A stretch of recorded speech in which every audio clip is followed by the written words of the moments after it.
जय हिंद प्यारे बच्चों।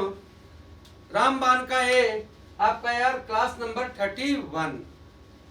प्यारे बच्चों, कल 30 नंबर वाला जो क्लास था आपका यार धूम धड़ाका वाला था, और आज का जो क्लास है आपका यार कॉन्सेप्ट वाला क्लास है, क्योंकि इस कॉन्सेप्ट की आपको आवश्यकता है। इसके बिना आप कॉन्फिडेंस फील नहीं कर सकते हैं।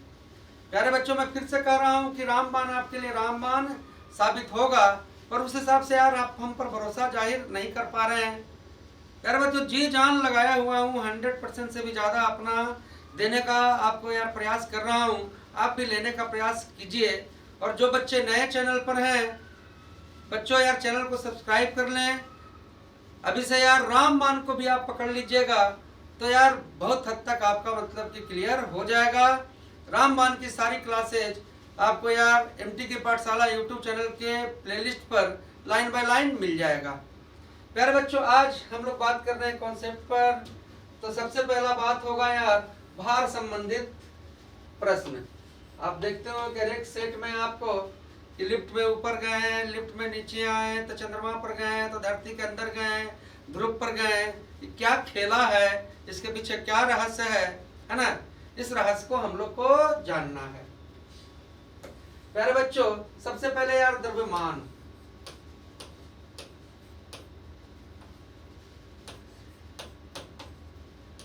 मतलब क्या? तो आपका यार मास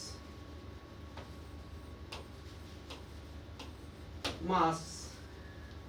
अब ये द्रव्यमान का आप ऐसा ही मात्रक जानते हैं कि केजी है ना, तो जानते हैं, लेकिन मेन चीज जो समझना है भैया, द्रव्यमान है कि किसी भी वस्तु में निहित द्रव्य की मात्रा को उसका द्रव्यमान कहते हैं। अब हमारे अंदर यार रक्त है, मांस है, पानी है ना जी, हड्डी है, ये हमारा द्रव्यमान है ना जी। और ये द्रव्यमान है जो गांठ आप बांध लेंगे कि कहीं भी नहीं बदलता है। द्रव्यमान मास है ना, कहीं भी यार गांठ बांध देना है, ये बदलता नहीं है।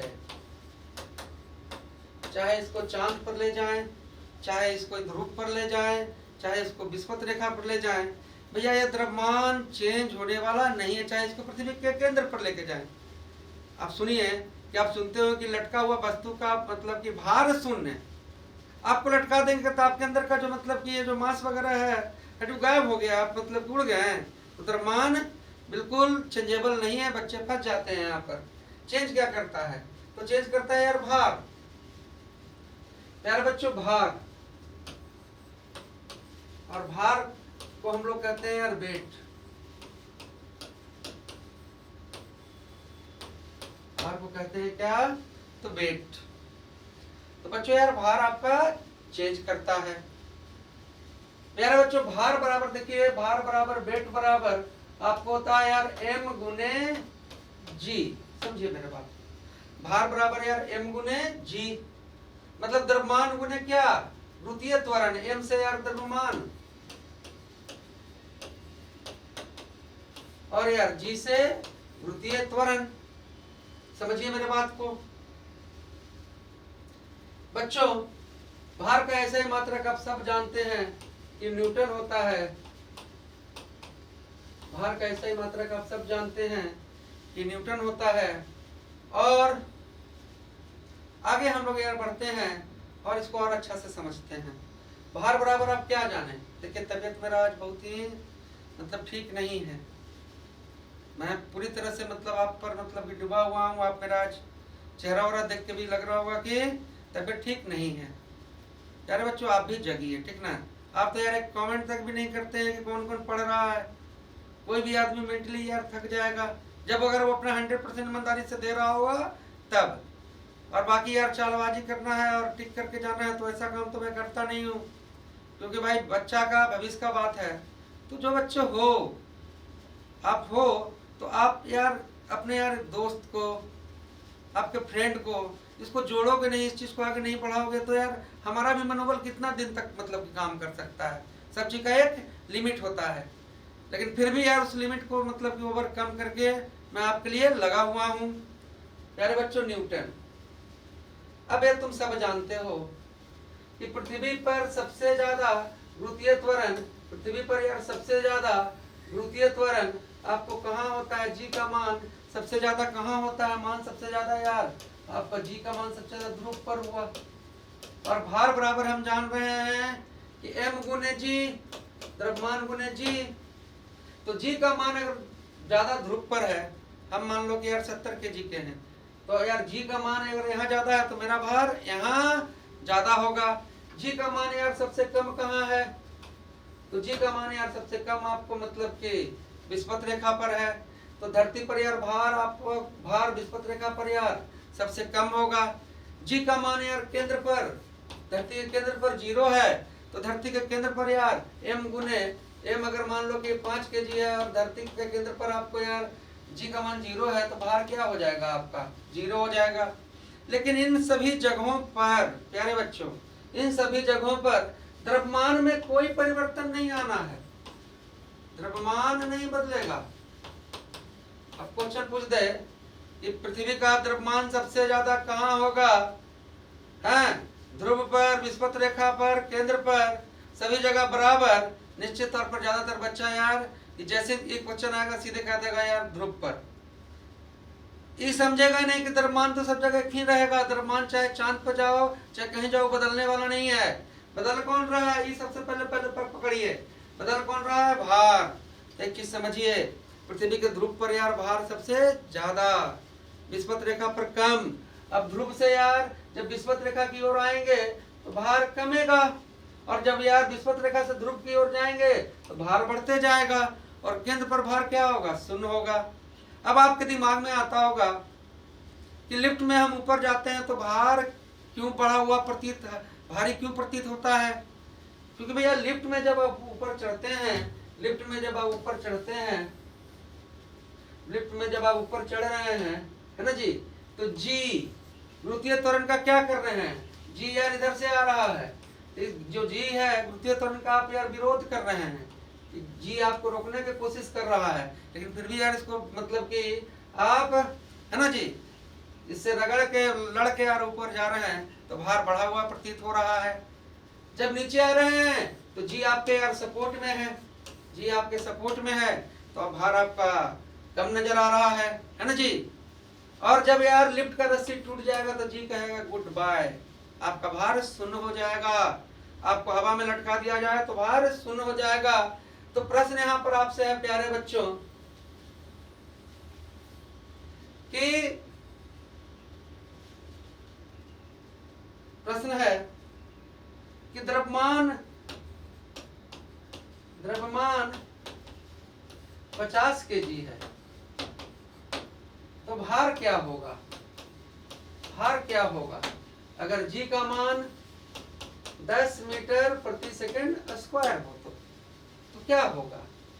तो भार का मान क्या होगा, तो आप फटक से कहिएगा कि गुरुजी ने तो बताया था कि भार बराबर द्रव्यमान गुने गुरुत्वीय त्वरण, सीधे यार क्या 50 गुने 10। और आप यहाँ पर घबरा नहीं जाइएगा, यहाँ पर न्यूटन होना चाहिए। इन्हें कि 500 kg निकल रहे है ना, 500 मतलब कि ग्राम निकल रहे हैं, 500 न्यूटन निकल रहे हैं, तो समझना भैया कि भार का ऐसा मात्रक न्यूटन है, तो वो न्यूटन में ही होगा। अब मेरे बात यहाँ पर समझो, देखिए चंद्रमा का जो गुरुत्वीय त्वरण है पृथ्वी से 1/6 है, चंद्रमा का गुरुत्वीय त्वरण है जो पृथ्वी का 1/6 है। चंद्रमा पर क्या बदलेगा, द्रव्यमान बदलेगा कि भार बदलेगा। अब मेरा हर चेला जो यहाँ तक पहुंचा हुआ है वो बोलेगा गुरुजी द्रव्यमान कैसे बदल सकता है, जब बदलेगा तो भार ही बदलेगा। अब खेला देखिए, अगर आपका वजन यहाँ पर धरती पर 60 kg है, देख लीजिए, है ना जी, और जी का मान 10 मीटर प्रति सेकंड स्क्वायर है, जी का मान 10 मीटर प्रति सेकंड स्क्वायर है। और आपसे देखिए प्रश्न पूछने वाले ने चालाकी बरता, कहा कि भार, अब कहाँ रहे भार बतावे क्या हो, तो चांद पर। ज्यादातर बच्चा यहीं पर फंस जाएगा। सीधे यार आपका पहला ऑप्शन रहेगा 10 kg या 10 न्यूटन, सीधे पहला ऑप्शन यही रहेगा। आप यहीं पर कुर्बान हो जाइएगा, क्योंकि आपने तो ही सीखा है कि जहाँ यार मतलब कि आवे ये बात तो 6 से भागा दे देना है, वही कहानी है ना। तो फंस जाइएगा। तो कैसे बचेंगे भैया, बचेंगे चालाकी से, जानेंगे कि द्रव्यमान तो बदलता नहीं है, तो बदलता क्या है, तो भार बदलता है। तो पहला भार प्यारे बच्चों देखो यार, हम क्या निकाल लेंगे, तो इस वस्तु का पृथ्वी पर भार निकाल लेंगे। और जब हम भार निकाल लेंगे तो 60 केजी तो है, और भार बराबर यार है ना मास इंटू क्या जी, तो गुरुत्वीय त्वरण का मान मैं 10 दिया ही हूँ, तो यार 600 न्यूटन हो गया। अरे हुआ कि नहीं हुआ रे बच्चा, कहा कि हो गया सर, हो गया। अब खिलाड़ी खेलेगा, खिलाड़ी किसको बदलेगा, तो भार को बदलेगा, भार में 6 से भाग देगा और आपको यार 100 न्यूटन आपका यार आंसर होगा। बात समझ में आई होगी तो कमेंट कीजिएगा, और ये जो प्रश्न है इसका जवाब आप कमेंट बॉक्स में दीजिएगा कि पृथ्वी पर भार आपका यार 180 केजी है, जी का मान, पृथ्वी पर द्रव्यमान 180 केजी है, जी का मान 10 मीटर प्रति सेकंड स्क्वायर है, तो चांद पर भार क्या होगा, भार आपका चांद पर क्या होगा। यानी बुद्धि से सोच के इस कॉन्सेप्ट को समझ ही गए होंगे, और आप जानते हैं कि सब कॉन्सेप्ट समझना भी जरूरी है, नहीं समझिएगा तो फिर खेला आपका हो जाएगा खराब। अब आइए प्यारे बच्चों दूसरा कॉन्सेप्ट,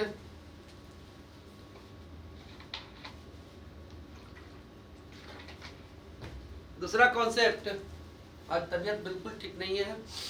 दूसरा कॉन्सेप्ट तो डूबने के संदर्भ में और उड़ने के संदर्भ में है ना जी, डूबने के संदर्भ में और उड़ने के संबंध में। आप देखते हैं कि आपका यार ये पानी है, आपका यार पानी का मतलब आराम से समझो, आपका यार ये जो पानी है इसमें आप एक कील को डाल रहे हैं, एक कील को डाल रहे हैं, लोहा का कील को डाल रहे हैं, ये डुबुक से डूब जा रहा है बउआ मेरे, ये डुबुक से डूब जा रहा है हैं? लेकिन यार आप जब इस पर यार बड़ा बड़ा नाव चला दे रहे हैं, बड़ा बड़ा जहाज चला दे रहे हैं, यही पानी पर यार चल भी रहा है, और है ना कई लोगों को लाद कर चल रहा है, कई सामान को लाद कर चल रहा है, ऐसा क्यों हो रहा है, ऐसा क्यों हो रहा है। डूबने और उड़ने वाला जो कहानी है उसमें सबसे पहला चीज समझिए, सबसे पहला चीज समझिए, सबसे पहला चीज आपको यह समझना है ना, जिसका घनत्व ज्यादा हो चाहे जिसका घनत्व कम हो वो तैरेगा, वो तैरेगा, डूबेगा नहीं, वो तैरेगा है जी। जिसका घनत्व कम हो वो तैरेगा, और जिसका घनत्व ज्यादा हो, जिसका है ना जी घनत्व ज्यादा हो तो आप कहिएगा कि सर वो डूबेगा। अच्छा तैरने वाला ऊपर कि डूबने वाला ऊपर, तो तुम कहेगा गुरुजी तैरने वाला ही ऊपर रहेगा, तैरने वाला नीचे जाएगा तो डूब जाएगा। तो समझिए कि जिसका घनत्व कम वो ऊपर और जिसका घनत्व ज्यादा वो नीचे। अब हवा में यार बादल तैरता है, हवा में आपका यार बादल तैर रहा है, हवा में आपका यार बादल तैर रहा है। तो हवा में ये बादल क्यों तैर रहा है, तो हवा में बादल प्यारे बच्चों इसलिए तैर रहा है ना जी। अब हवा का घनत्व ज्यादा होगा कि बादल का, तो बादल का घनत्व अगर ज्यादा होता तो घनत्व वाला नीचे रहता है, तो फिर तो यार हवा में बादल डूब जाता है, तैरता नहीं। तो हवा में बादल इसलिए तैर रहा है यार कि हवा का घनत्व आपका क्या है, हवा का घनत्व आपका यार ज्यादा है और बादल का घनत्व क्या है, कम है। समुद्र में तैरना आसान है, क्यों आसान है, समुद्र के पानी में नमक मिलल है। पहले एक सादा पानी है भैया है ना, एकरा में यार नमक मिला देनी, तो नमक अगर आप इसमें मिला दिया तो इसको घना ना कर दिए, आप इसको घना ना कर दिए, और घना कर दिए प्यारे बच्चों, जब इसको घना कर देंगे तो जिसका घनत्व ज्यादा होगा यार उसमें तैरना आसान है है ना जी। ज्यादा घनत्व वाला क्या है, तैरवावेगा, कम घनत्व वाला तैरेगा, पहला कॉन्सेप्ट। प्यारे बच्चों आपसे पूछेगा कि पारा में, है ना जी, पारा में आपको यार कील नहीं डूबता है, पारा में जब डालेंगे कोई चीज नहीं डूब रहा है, तो कहिएगा कि पारा का घनत्व ज्यादा है और कील का घनत्व कम है। और यही बतिया कहेगा यार कि पानी में कील डूब जा रहा है तो पानी का घनत्व ज्यादा है, पानी का घनत्व कम है और कील का घनत्व ज्यादा है ना जी। प्रश्न रह देगा कि सड़ा हुआ अंडा तैरता है, कहते ना यार कि सड़ा हुआ अंडा का घनत्व कम है, सड़ा हुआ अंडा का घनत्व कम है और पानी का घनत्व ज्यादा है। पहला रूल तो यह हुआ। अब दूसरा रूल, इस चीज को समझिए कि लोहा डूब रहा है, कील डूब रहा है और नाव नहीं डूब रहा है, काहे ऐसे हो रहा है?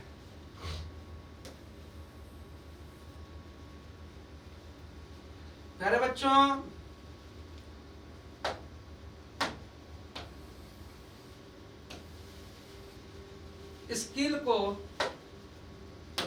स्कील को पानी में जब डालेंगे, मान लीजिए स्कील को हमने यहाँ पर डाल दिया, तो डालेंगे तो यार ये अपना कुछ तो जगह छेकेगा ना, ये जाएगा पानी में तो जगह लेगा ना अपना। क्या जगह लेगा, कितना जगह ही ले सकता है, जितना इसका आकार हो, जितना आकार हो, जितना मतलब क्या, जितना इसका आयतन हो।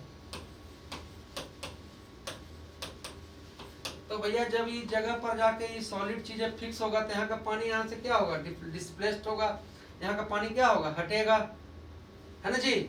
मान लो बउआ कि कील का आपको द्रव्यमान, आपको मतलब कि है ना, कील का जो आपका द्रव्यमान है वो 10 ग्राम है ना, कील का द्रव्यमान कितना है, 10 ग्राम है।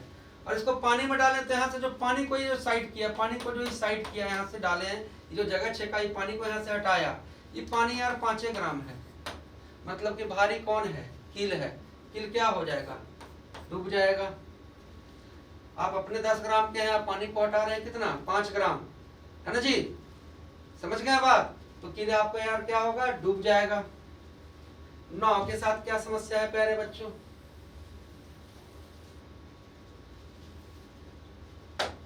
अब जान रहे हैं कि नाव का आकार ही ऐसा है। मान लीजिए कि आपका ये नाव है यार, नाव है 1000 केजी का, 1000 केजी का, और ऐसे करके पानी में जब ये गया, इस आकार में जो था बना हुआ, ये पानी में गया तो भैया ये 3000 केजी को पानी को साइड कर दिया। वहां कील 10 ग्राम का था और पानी साइड कर रहा था 5 ग्राम। यहाँ नाव आपका 1000 केजी का है और पानी साइड कर रहा कितना, 3000 केजी। तो भैया जो 3000 केजी का पानी जो साइड किया है ना, तो भैया ये तब तक तैरता रहेगा, इस पर मतलब कि 1000 केजी और डाल देंगे, कहेगा कि अभी तैरूंगा, अभी कितना तैरूंगा, अभी 1000 केजी और वेट ले सकते हैं, 1000 केजी और पहुंच गया, कहेगा अब बस, अब यहाँ से ज्यादा हिल डोल करोगे तो भैया हम थोड़ा सा भी इधर से 1 इंच भी बढ़ेंगे, हम डुबुक से अंदर चल जाएंगे। देखो 1000 नाव का और 1000 और 2-3000, बात मेरा आप समझ गए होंगे। प्यारे बच्चों, आप में से बहुत बच्चे गांव के होंगे, है ना, नदी नाले में तो यार 90% जो बच्चा सुन रहा है उसको मतलब कि अनुभव हुआ होगा, है ना। पानी में जब आप जाइएगा और आपने अनुभव किया होगा कि यार आप कोई चीज को उठाइएगा तो आपको हल्का लगता होगा। आपने यार कुएं से यार बाल्टी को जरूर निकाला होगा, तो देखा होगा कि जब तक यार पानी में बाल्टी है तो खप खप आ रहा है, और जैसे ही यार ऊपर आया तो अपना औकात दिखा दिया, मतलब क्या बहुत खींचना पड़ रहा है ना जी। देखो क्या होता है, मान लीजिए कि यार हम आपको मतलब कि 50 केजी के हैं, 50 केजी के हैं और हम चल गए पानी में, हम चल गए यार कहाँ, तो पानी में। और हमने यार गया तो हम जब पानी में गए तो हमें सॉलिड है, तो जितना मेरा आयतन है उतना आयतन का पानी क्या होगा, डिस्प्लेस्ड होगा। और पानी यार 40 केजी यार डिस्प्लेस्ड हो गया, 40 केजी डिस्प्लेस्ड हो गया, तो हमको यार ये पानी का जो अनुभव होगा, हमको यार जो मतलब कि द्रव्यमान का जो हमारे अंदर जो भार अनुभव होगा वो सिर्फ कितना भैया, तो 10 केजी का, है ना। हम केकरो मतलब कि रामू के पीठ पर ऐसे या उछल के चढ़ जाएंगे तब रामू के 10 केजी के लगेंगे पानी के अंदर, उस तरह से बाल्टी भी है। बाल्टी मान लो यार कि बाल्टी का अपना आकार है, बाल्टी का अपना आकार है प्यारे बच्चों, बाल्टी का अपना आकार है। आप यार इसको खींच रहे हैं, जब ये पानी के अंदर था तो मान लो यार बाल्टी आपको मतलब पानी सही था, आपको मतलब कि था है ना जी 30 kg का, लेकिन अंदर था तो यार 25 kg पानी को मतलब कि डिस्प्लेस कर रहा था, 25 kg पानी को डिस्प्लेस कर रहा था, तो हमको 5 ही kg का लग रहा था। लेकिन जैसे ही यार ऊपर आया फिर ये अपने वास्तविक स्वरूप में आ गया। मेरी बात को आप समझे होंगे, है ना जी। यही सिद्धांत आपको आर्किमिडीज ने दिया था, जिसे हम उत्प्लावन का सिद्धांत कहते हैं। सिंपल बाजार में जाते हैं, सिंपल आप बाजार में जाते हैं, बाजार में आप सिंपल गए और भैया पाइप से भर के यार आपको मतलब कि दे दिया गुब्बारा, तो गुब्बारा तो नहीं उड़ रहा है। तो पाइप से जो हवा भरा, पाइप से जो हवा भरा, वो हवा कौन सा हवा गया? आपके वायुमंडल का हवा गया। अब इस वायुमंडल में तो बहुत तरह का हवा है यार, ऑक्सीजन है जेकर भार यार आपको 16 है AMU है, कार्बन डाइऑक्साइड है, ऑक्सीजन है जिसका भार 16 AMU है, 16 AMU है, नाइट्रोजन है जिसका यार 14 AMU है। हमारे वायुमंडल में ही सब ना हवा है जी। आपका कार्बन डाइऑक्साइड है तो 44 AMU है, एटॉमिक मास यूनिट इतना इसका, ये सब वजनी है ना। तो हवे जौन हवाई वायुमंडल में है तो पाइपा से भर रहे हैं तो यही वाला ना हवा जाएगा भाई, है ना। तो जो इसका भार है वही उसका भार है, तो इसमें कोई चेंज नहीं आएगा। लेकिन यार वो टैंक वाला, हीलियम टैंक वाला जो गुब्बारा रहेगा, हीलियम टैंक वाला गुब्बारा जो रहेगा प्यारे बच्चों, हीलियम टैंक वाला जो गुब्बारा रहेगा, तो हीलियम का भार देखो यार 4 है, 4 है। और है ना वायु का मतलब कि भार हीलियम से क्या है, बहुत ज्यादा है। अब गुब्बारा को हमने फुलाया, गुब्बारा को हमने फुलाया, तो इस गुब्बारा के अंदर क्या चला गया? हीलियम। इसका वजन तो आपको मतलब मान लीजिए कि आपको 2 ग्राम आपको मतलब कि हीलियम गया, चाहे 1 ग्राम हीलियम गया। लेकिन यार हीलियम ने जितना डिस्प्लेस्ड कर दिया, है ना, तो ये जो हवा को डिस्प्लेस्ड किया वो हीलियम से भारी था। मान लो इसने यार 5 ग्राम हवा को डिस्प्लेस्ड कर दिया, है ना, तो सीधे यार हीलियम भरेंगे तो सब ये बराबरी में आना चाहेगा। ये कहाँ जाएगा? ऊपर जाएगा, ऊपर जाएगा, ऊपर जाएगा। एक स्थान पर ऐसा पहुंचेगा, ऐसा नहीं कि ऊपर जाते जाते अंतरिक्ष में चल जाएगा। एक स्थान पर ऐसा चलेगा कि इसके अंदर अगर 1 ग्राम है ना जी, तो जो हवा को भी डिस्प्लेस्ड कर रहा है, ऊपर भी, ऊपर जाने पर आपको क्या मिलता है? हाइड्रोजन और हीलियम। तो हवा को भी डिस्प्लेस्ड कर रहा है, वो 1 ग्राम करेगा, तभी गुब्बारा कहेगा कि अब मैं ऊपर नहीं जाऊंगा। उसी तरह से प्यारे बच्चों केमिस्ट्री में देखो हाइड्रोकार्बन, कार्बन जो है सबसे ज्यादा यौगिक आपको यार हाइड्रोजन के साथ बनाता है, और कार्बन और हाइड्रोजन का जो मतलब कि कॉम्बिनेशन है, जो चेन है, इसे हम हाइड्रोकार्बन कहते हैं।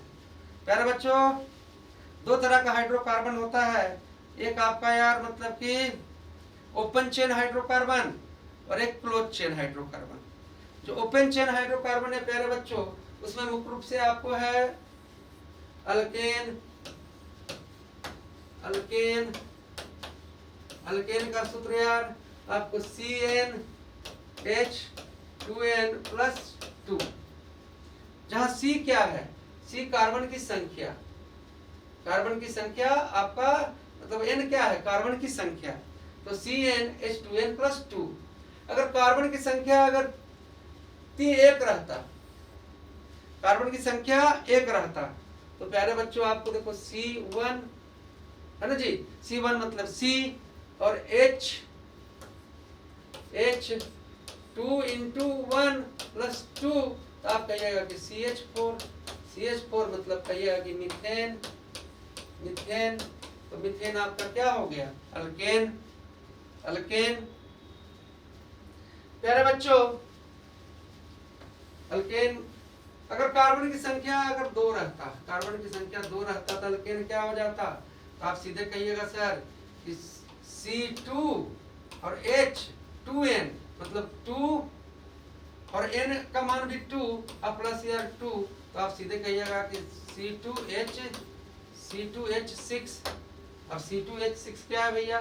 तो C2H6 प्यारे बच्चों ये आपका क्या है, इथेन है ना। अब कार्बन की संख्या 3 रहता तो आप कहते हैं कि C3 गुरुजी, है ना, और H2 और N क्या है 3 और प्लस 2 तो C3 आपका यार H8 और प्यारे बच्चों ये क्या है आपका प्रोपेन है, प्रोपेन है। बच्चों कार्बन की संख्या अगर 4 रहता तो आप कहते गुरुजी C4 H 2 गुने 4 प्लस 2 मतलब C4 H10 तो ये आपका क्या है ब्यूटेन। कार्बन की संख्या अगर 5 रहता तो C5 चलवा सीधे आप कहेगा C5 गुरुजी आप क्रम समझ गए, आप आगे बढ़ जाइए 2 गुने यार 5 प्लस 2 तो C5 5 दूनी 10 और दोबारा तो H12 आपका क्या हो गया भैया C5H12 मतलब यार पेंटेन। उसी तरह से प्यारे बच्चों आपका यार हेक्सेन हेप्टेन मतलब कि ऑक्टेन नोनेन डेकेन आपका होता है। तो अल्केन का सूत्र आपको क्या याद रखना है, अल्केन का सूत्र आपको रखना है प्यारे बच्चों याद CnH2n+2 है ना जी। अल्केन में देखो यार 2 कार्बन, अल्केन में 2 कार्बन देखिए ज्यादा आपको लफड़ा नहीं डालेंगे। अल्केन में 2 कार्बन आपको यार सिंगल बॉन्ड से जुड़ा हुआ है, सिंगल बॉन्ड से जुड़ा हुआ है। अल्केन में जो कार्बन जुड़ा हुआ है किस बॉन्ड से, सिंगल बॉन्ड से। और जो हाइड्रोकार्बन सिंगल बॉन्ड से जुड़ा रहता है वो संतृप्त होता है, संतृप्त होता है। और ये जान लीजिएगा कि जो सबसे लंबा बॉन्ड है, सबसे लंबा जो दूरी है वो कौन सा है, तो सिंगल बॉन्ड है, सिंगल बॉन्ड है। प्यारे बच्चों देखिए यार अल्कीन का सूत्र, अल्कीन, अल्कीन का सूत्र होता है प्यारे बच्चों CnH2n है ना जी, CnH2n। अब यार मान लो कि C का मतलब कि रहता है यार 2, C रहता आपको कितना 2, तो C 2 रहता प्यारे बच्चों तो आप क्या करते हैं C2 है ना जी H और 2n मतलब कि n का मतलब कि क्या 2 तो C2H4। तो देखिए यार जब अल्केन था C2 था तो अल्केन में था कि C2 और H2n+2 था तो C2 अरे यार हम लोग क्या है यार H6 तो इसे हम कहते हैं इथेन। अभी आ गया अल्कीन में तो कहलाएगा इथीन, इथीन 3 हो जाएगा तो कहलाएगा प्रोपीन, 4 हो जाएगा तो ब्यूटीन, 5 हो जाएगा तो पेंटीन। और भैया अल्कीन में आपको 2 कार्बन के बीच में, 2 कार्बन के बीच में आपका यार डबल बॉन्ड रहता है और सिंगल बॉन्ड वाला सिर्फ संतृप्त और डबल बॉन्ड और ट्रिपल बॉन्ड वाला क्या जी असंतृप्त। तो अल्कीन पूछेगा तो क्या है असंतृप्त। अल्कीन का सूत्र CnH2n है ना जी। फार्मूला पूछ लेगा कि इथीन का फार्मूला बताइए तो सीधे कहना कि वो इथीन मतलब 2 कार्बन और प्रोपीन मतलब 3 कार्बन है ना जी, और ब्यूटीन मतलब 4 कार्बन। कुछ करना है C4 और H8। उसी तरह से प्यारे बच्चों आपका होता है अल्काइन, अल्काइन,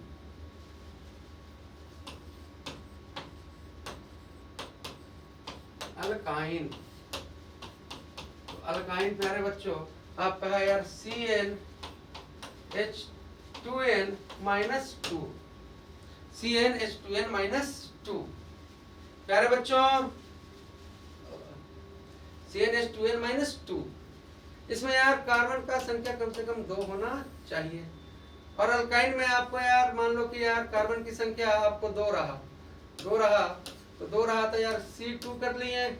और प्यारे बच्चों H 2 गुने यार N2 2 और -2 तो C2H2 है ना जी। तो भैया इथेन, इथीन ये क्या कहलाएगा इथाइन। 3 गो रहा तो प्रोपाइन, बुटाइन, पेंटाइन। और इसमें प्यारे बच्चों 2 कार्बन के बीच में आपको ट्रिपल बॉन्ड रहता है है ना जी। तो ट्रिपल बॉन्ड सबसे मजबूत और सबसे छोटा, है ना जी। Triple bond single bond alkane के बीच में, तो सिंगल बॉन्ड सबसे यार लंबा संतृप्त। डबल बॉन्ड अल्कीन में, डबल बॉन्ड सिंगल बॉन्ड से छोटा, और ट्रिपल बॉन्ड अल्काइन में और ट्रिपल बॉन्ड बिल्कुल यार आपका सबसे छोटा। सिंगल बॉन्ड में एक सिग्मा है, डबल बॉन्ड में एक सिग्मा एक पाई है, और ट्रिपल बॉन्ड में एक सिग्मा और 2 पाई है ना जी। तो बताइए अल्कीन अल्काइन, अल्कीन अल्केन और अल्काइन में कार्बन के बीच में सबसे कम दूरी कहाँ है? तो कहिएगा गुरुजी अल्काइन में होगा, क्योंकि वहाँ ट्रिपल बॉन्ड है। कहेगा 2 कार्बन के बीच में यार सबसे मजबूत बंधन कौन सा है? तो अल्काइन। सबसे कम दूरी कहाँ है? अल्काइन। और 2 कार्बन के बीच में सबसे कमजोर कौन है? तो अल्केन। और यार मतलब कि सबसे 2 कार्बन के बीच में सबसे ज्यादा दूरी कहाँ है? अल्केन। और प्यारे बच्चों क्लोज चेन में आपको कम समय है, देखिए नहीं तो देखिए सब तो हाइड्रोकार्बन में ही कम से कम 2.5-3 घंटा का ये पूरा क्लास है ना, ज्यादा। लेकिन उतना समय नहीं है, हमको मुख्य कॉन्सेप्ट आपको देकर निकलना है। देखो यार बेंजीन,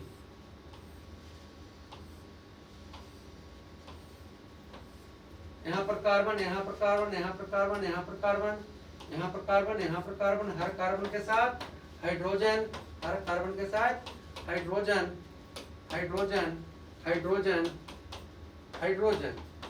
बेंजीन में देखो यार एक डबल बॉन्ड और फिर एक सिंगल बॉन्ड, एक छोड़ के फिर डबल बॉन्ड, फिर यार एक छोड़ के फिर डबल बॉन्ड। तो बेंजीन में देखिए यार डबल बॉन्ड कितने हैं? तो 3 हैं, है ना जी। डबल बॉन्ड कितने हैं? तो 3 हैं। बेंजीन का सूत्र क्या हो गया? तो C6H6। और प्यारे बच्चों देखिए आप कमेंट कीजिए, तबीयत भी खराब हो रहा है, हम जान लगे हैं नहीं चैनल बढ़ेगा यार तो कितना यार बताओ, फोकस मार के हम नहीं आगे आना चाहते हैं कि थंबनेल अट्रैक्टिव बता दे कर। तो पढ़ाई देखिए आपको अच्छा लग रहा है तो अपने दोस्तों को जोड़िए, है ना जी। जब टीचर ही यार डिमोटिवेट होने लगेगा कि नहीं जिसको पढ़ ही नहीं रहा है बच्चा, कम मतलब कि जगह ही नहीं पा रहे हैं, तो यार हमारे लिए चैलेंज है ना। और इसको चैलेंज लेके मैं कर रहा हूँ। आप सभी को जय हिंद, जय भारत।